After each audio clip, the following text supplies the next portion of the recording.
Good evening, everyone. It is now 11:20. I just finished filming the episode on ending a campaign. I have literally not moved. All I have done is end recording and start recording to give me two separate files.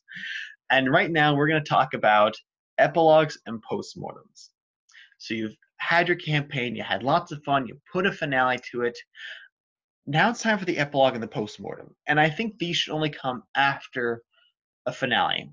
I mean, I guess you could put a postmortem after a fizzle or an explosion, and that might be good things to do. But typically, I say these go hand in hand with finale endings, where you've had some sort of significant challenge to tie up the loose ends of your campaign.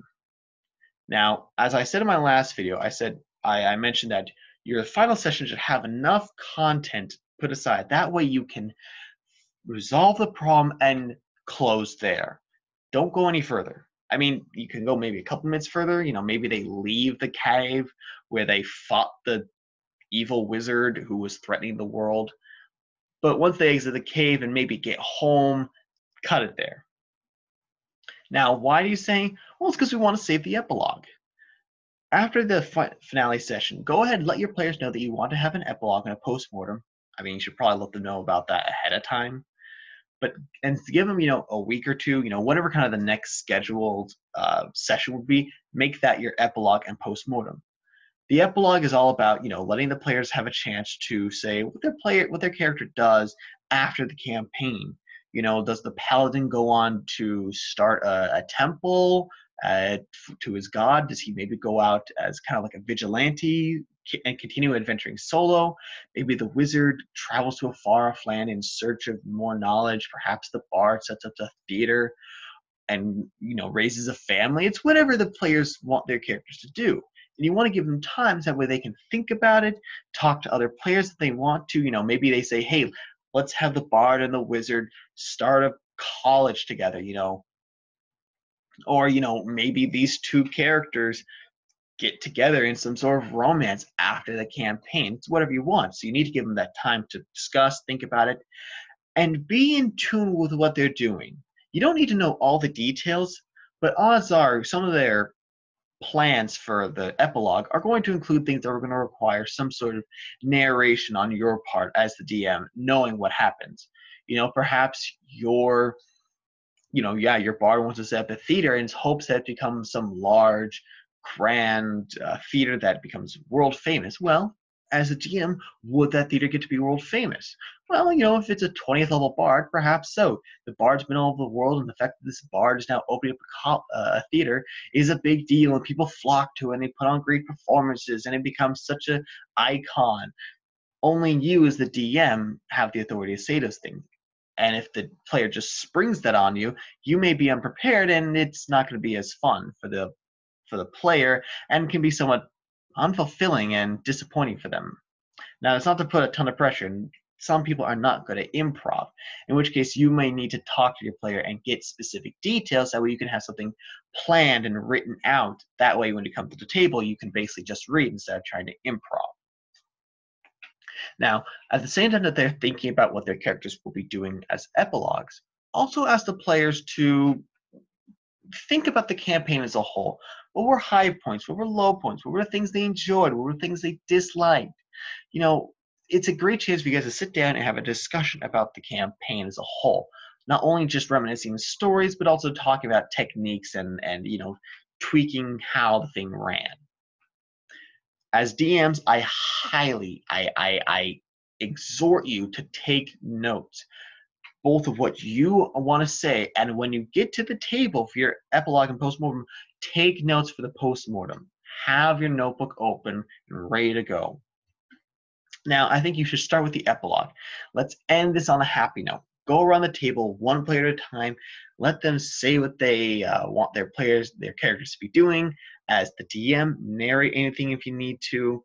If player A has a connected epilogue with player C, player C is more than welcome to jump in. It doesn't need to be super strict or precise. It's just good to go around the table. It gives everyone their chance, and people enjoy it, and let it free up for discussion. It's, again, you're all friends here. It just doesn't need to be a courtroom or anything.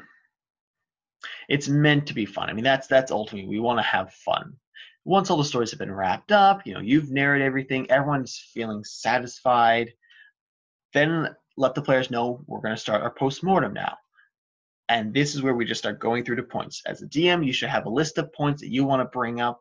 These could be things that you enjoy, things you want to just get people's commentary on, things you want to hear if other people were annoyed by this. And again, the players should ideally have lists of their own, if not on paper, at least in their head. And just open up the board, make a discussion. And I would say make sure you have enough time to go through everything.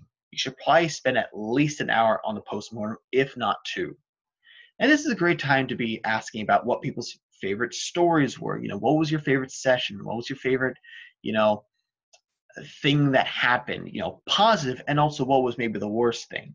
I remember, in my Lords of Parisip game, people talking about, hey, we really enjoyed the Temple of Asmodeus. Yeah, and there was that one session where nothing really happened and we felt kind of bored, and okay, it's good to give critique. And you at the same time are free to critique the players.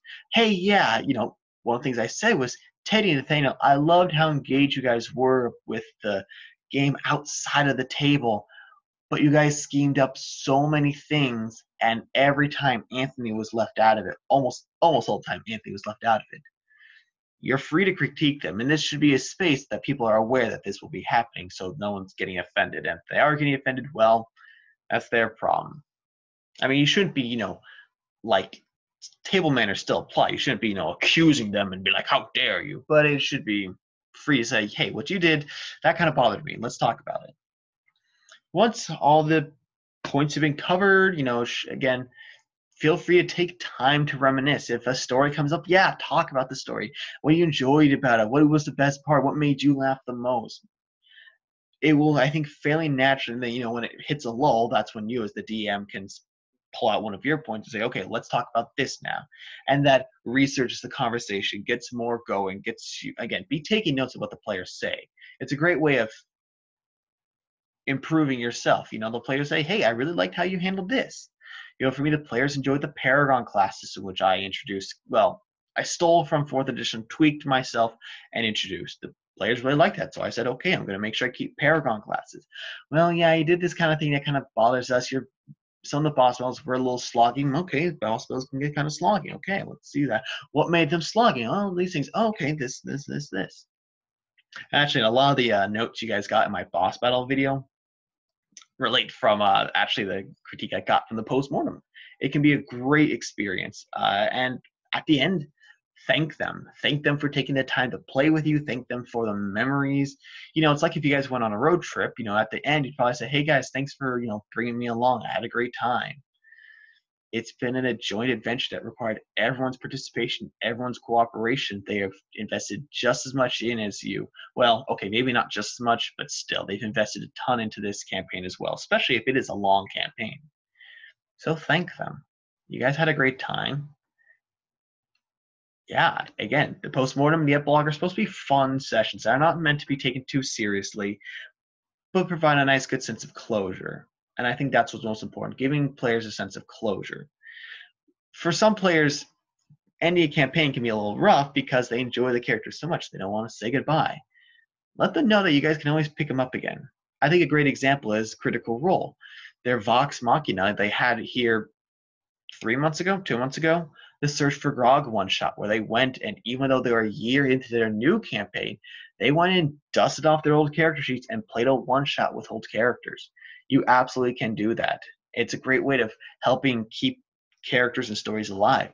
I just had a session in my current campaign where Loki made an appearance along with his wife Siska because the players went somewhere that allowed them to interact with him. I think it was kind of somewhat planned, and it was actually fun because it required us to Skype in Teddy from Tennessee. And it was a great time. It led to a lot of kind of reminiscing and such. So I've rambled on enough. Again, the epilogue gave your players a chance to think, talk about it amongst each other, be aware of what they're going to say. That way you can be prepared for when you need to narrate.